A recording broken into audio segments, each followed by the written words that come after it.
Our guest speaker today is Sonja Betschart. She is with We Robotics, and we are excited to have her here on our coffee connection. The goal of Flying Labs is to accelerate the positive impact of humanitarian health development and environmental solutions. I think it's exciting, and we can't wait to hear from Sonja. Sonja is with We Robotics and Flying Labs. All right. Well, I would like to segue over to our spotlight speaker. And I'm very excited because one of the things that I like to focus on is the humanitarian side, the health development, and the environmental solutions. And that's what Sonja's company and We Robotics and Flying Labs is about. And so I'm really excited to hear more from you, Sonja. And so what I'm going to do is turn this over to make sure that you are the spotlight speaker. There you go. You should be able to share your screen. So Yes. if you could share with us a little bit more about what your company does, I'm excited to hear. Thank you. So let me share. I prepared just some slides so you don't have to look at my face, spot on at the start of your day, but you get to look at some pictures instead and have me on the side. Thank you so much, Desi. So I was thinking, I couldn't answer the poll before because you made me already a co-host. So you have my answer here. I'm the co-founder and co-CEO of WeRobotics. So this is also part of my own organization that fills my day and nights with lots of joy. And to kind of give you an introduction to, how did I get here? It's quite essential to my journey. I'm starting with looking back just about 12 years. So that was me 12 years ago. I was working in setting up conservation projects, mostly in Africa, but also Brazil. And we used some very low-tech technology that was available at the moment being for a variety of data we needed for our projects. So a lot of time it was very tedious work, and it also was very limiting when it came to data that you had available. Because one data source was always missing in our very grassroots projects that had limited budgets. And that data source was updated geospatial data. We would never afford or be able to afford just to have updated maps or have any kind of underlying, information to the environments you're finding ourselves in. And if there were maps, they mostly were 5 or 10 years old. So doing that amazing job for some years, I came back to Switzerland, the place I live, looked for a new job and started working for a startup that is not a startup anymore, that many of you might know, that's called Pix4D, coming back freshly from Africa and discovered this amazing technology of using drones to create your own data.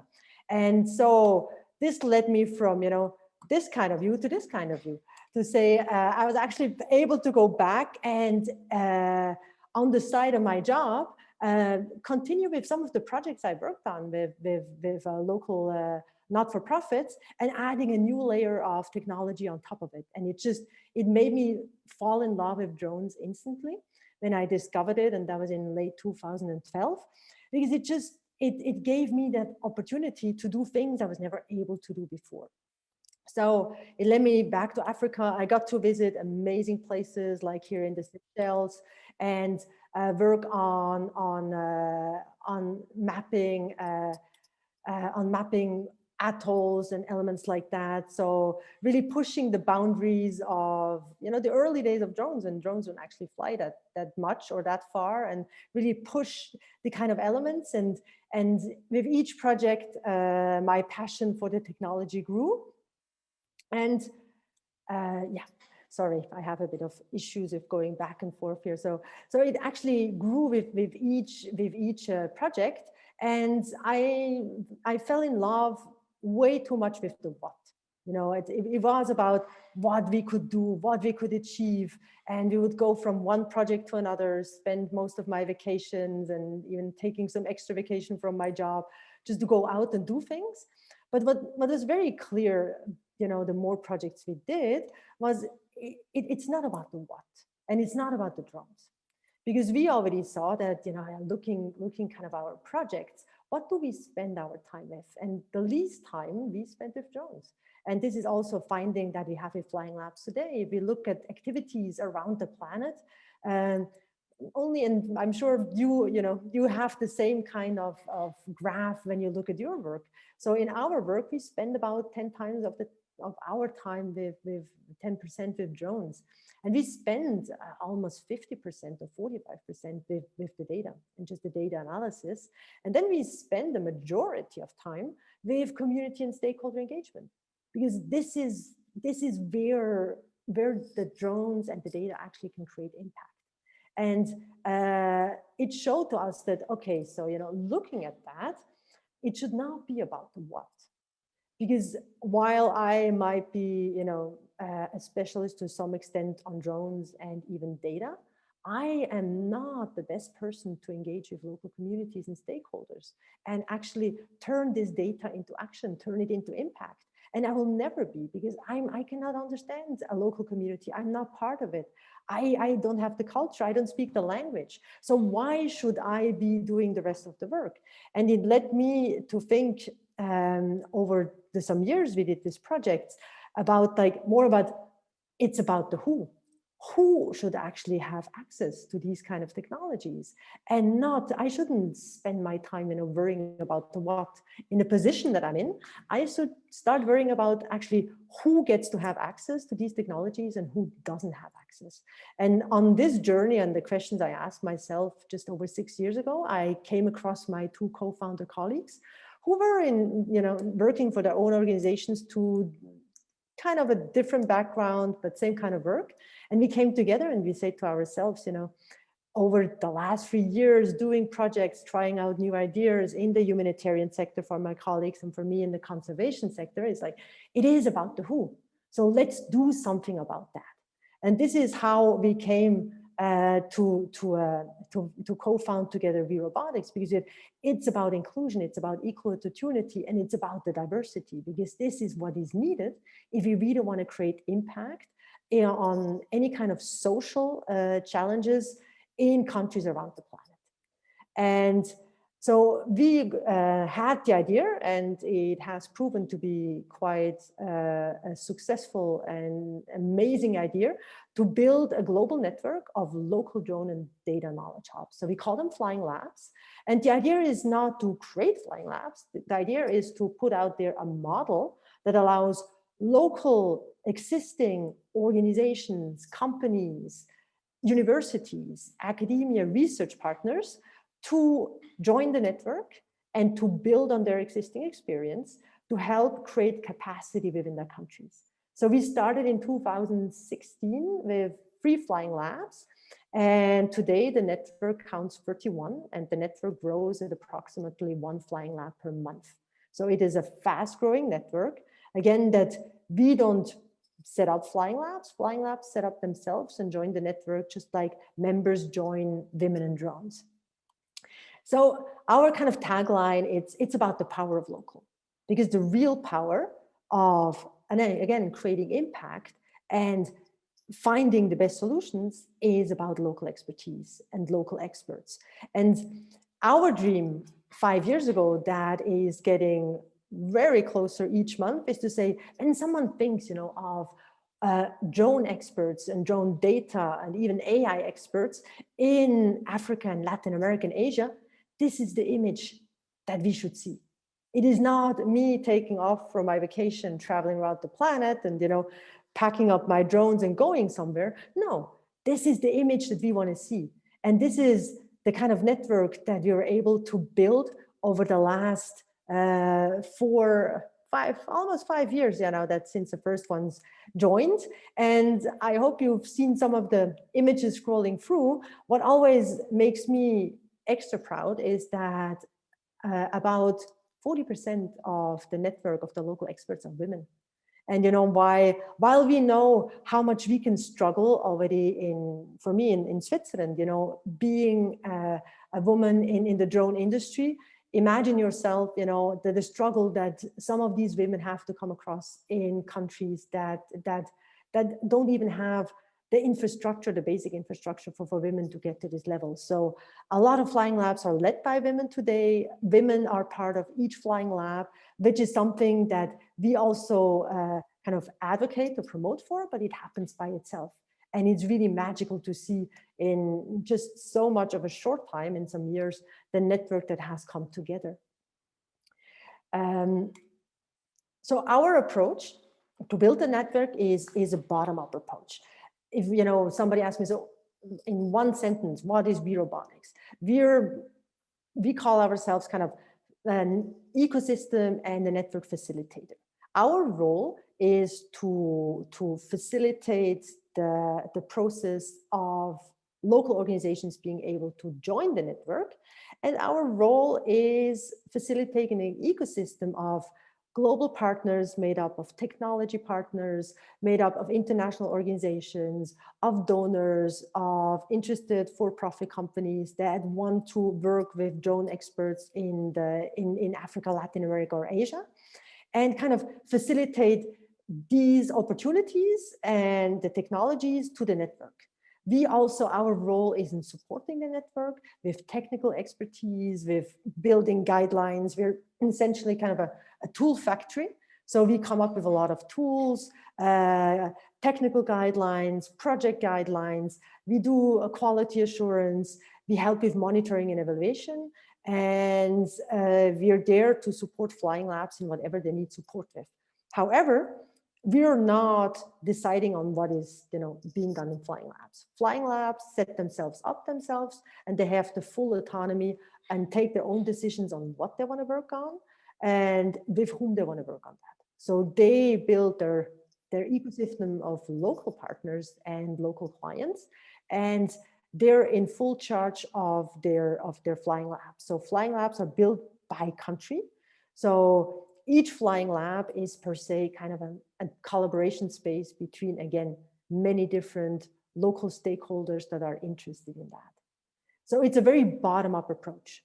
Our dream and our goal, actually, that we start already planning for, is that hopefully in 3 or 4 years, you would look at this same image and you would not see WeRobotics there anymore. So that the flying labs can become fully self-sustaining by itself, even when it comes to the supporting kind of functions. We want the network to take over these functions too, and kind of erase ourselves from this picture, because we believe that while we can add value in the beginning and in the first years of setting up, the Flying Labs network hopefully doesn't need us anymore in the near future.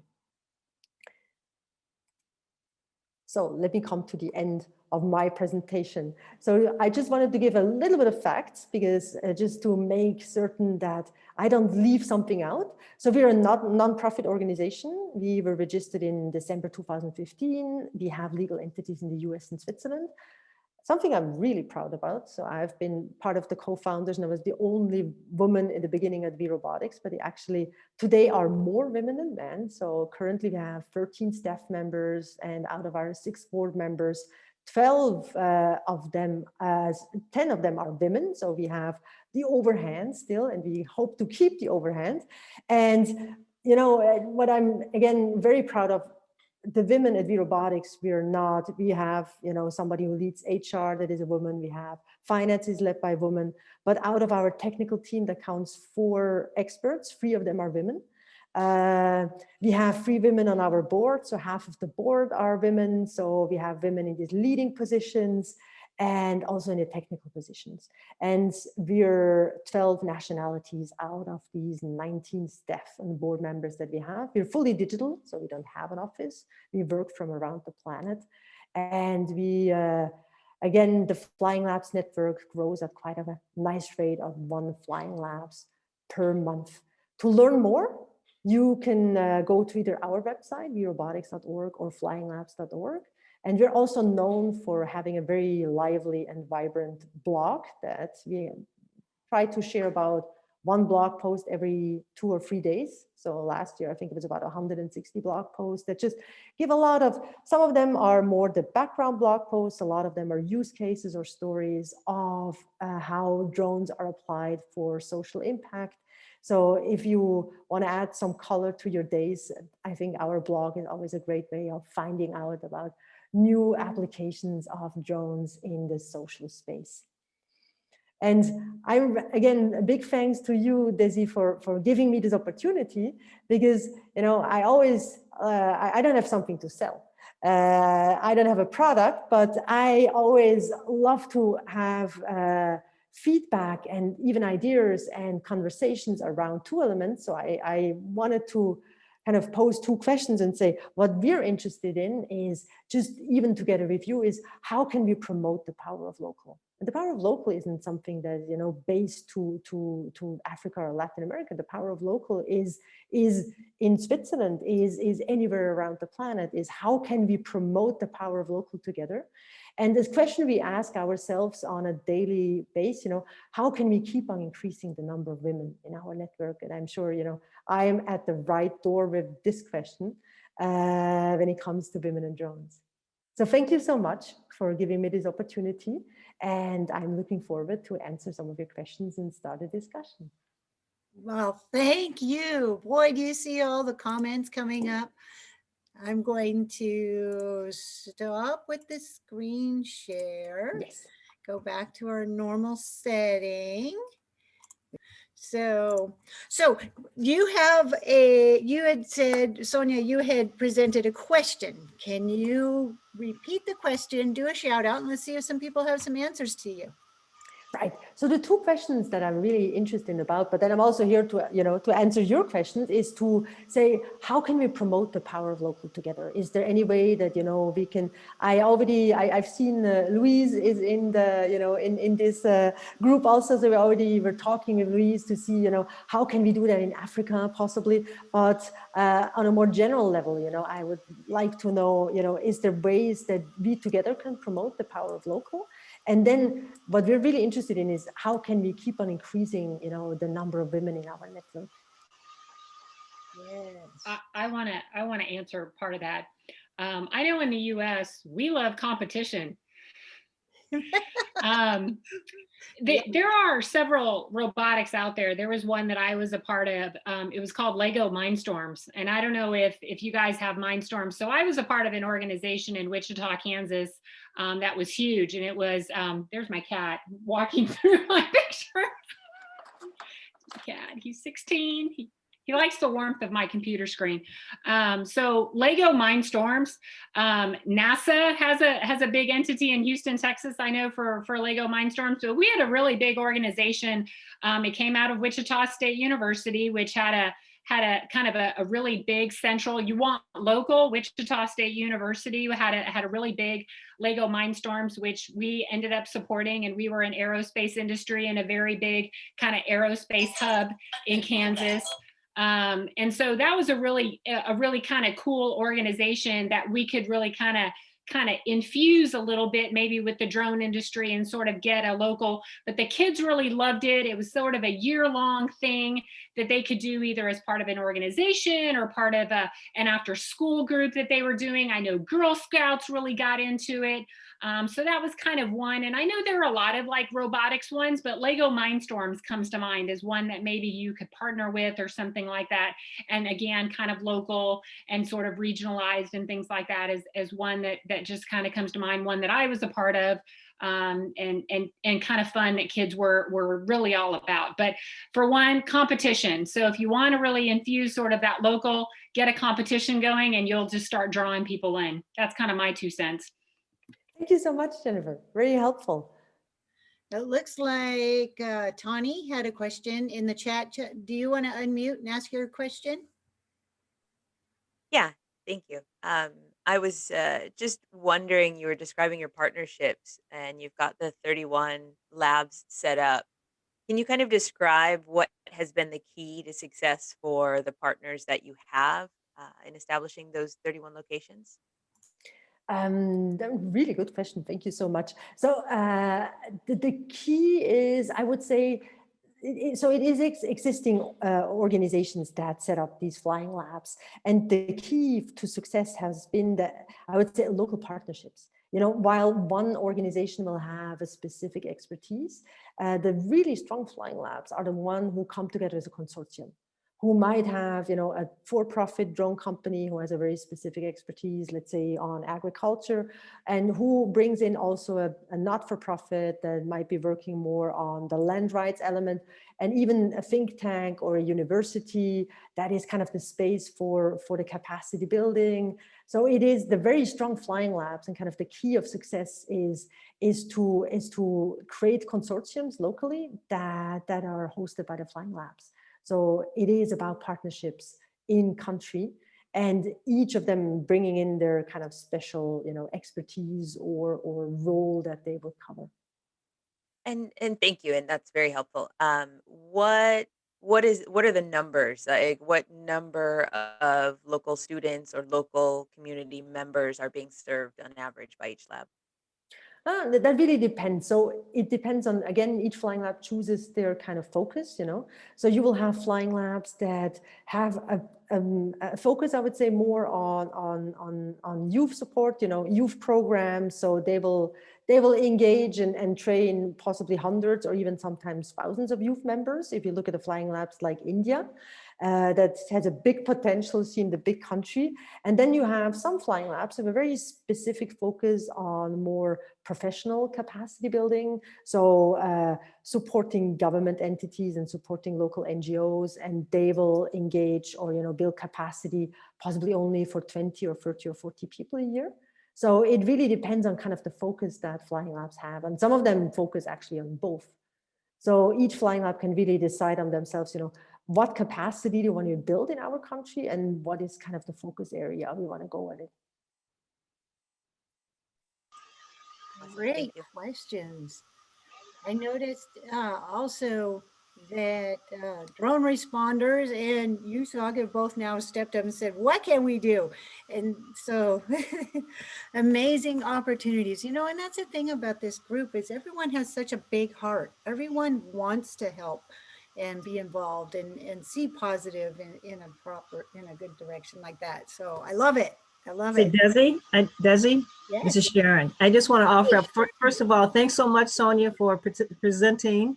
And I put it in the chat, but I want everyone to know this is why WeRobotics was selected as our first annual 2020 Global Ambassador Award honoree, because they're doing so much amazing work. And I think also one way we can help them is to not only follow them on social media, but also the fact that she just presented. Go out to social media after we're done today and put something out there about the amazing work or something that you fell in love with or that you really enjoyed or the impact that you feel that they're having, so that we can help them kind of spread the word about what they're doing, because I think they're absolutely incredible too, and that's why we selected them. Thank you, Sonja. Thank you so much, Sharon. Yes. Thank you. Yes. And Hey, Desi, this is Charles. yes. Hi. Hey, so yeah, we're already talking with Patrick about partnering with We Robotics and to help add our element of public safety into their local thoughts and processes. But they have a tremendous amount of information on about humanitarian code of conduct of use of the robotics and the drones. They've got a model that tells you a decision tree of when to use the drone. Just don't use it because you got one. So they've done some great work, and we're looking forward to partnering with them. Oh, fantastic. All right. Well, Hey, go ahead. Go ahead. Sonia, real quick. I have a friend of mine who owns a safari business in Africa, and obviously because of COVID, it's gone and devastated. But they were really interested in drones, and they like the conservation part of it as well. Does We Robotics have a way to help a local hub start working towards the conservation? Because I primarily specialize in delivery, but conservation is an easy, shift for me to support. Do you guys have a model for that, or is it something local? So we don't, I wouldn't say we have a model per se. We have quite a number of learning resources. So also, something I possibly didn't say, but I can share now is we encourage flying labs for a lot of collaboration between the network. And quite a number of them have, a specific focus on conservation. So they document their work in technical use cases. They share them with other flying labs. They will sit in on calls and getting them started on something new they haven't done yet. And we do the same from our side. So right now we have a number of online courses. We don't have one on conservation just yet, but we're working on one this year. We have online courses on more the humanitarian aid and the cargo delivery applications. But it is, so that's kind of, when I talked about creating resources and guidelines and just workflows, it is also very, very application specific, where we support them in ways to, where are your friends, in which country? Tanzania. Oh, there's actually really strong flying labs in Tanzania. Oh, so okay. I would love to, if you could connect your friends with my friends from Tanzania. I would absolutely love to do that. My specialty is delivery. And so I'm actually going to be in Helsinki in March, and then hopefully get able to hop down to Africa and to see what we can do there, as in, delivery for humanitarian aid, COVID, and what have you. So if you guys need a resource for that kind of stuff, I'm more than willing to help. Fantastic. So I'm putting my email into the chat. This way, if you friends or anybody else, wants to reach out for more questions or for follow-up discussions, please just do. Yeah, I think that would be amazing if we can put them in contact. Awesome. All right, that kind of wraps it up.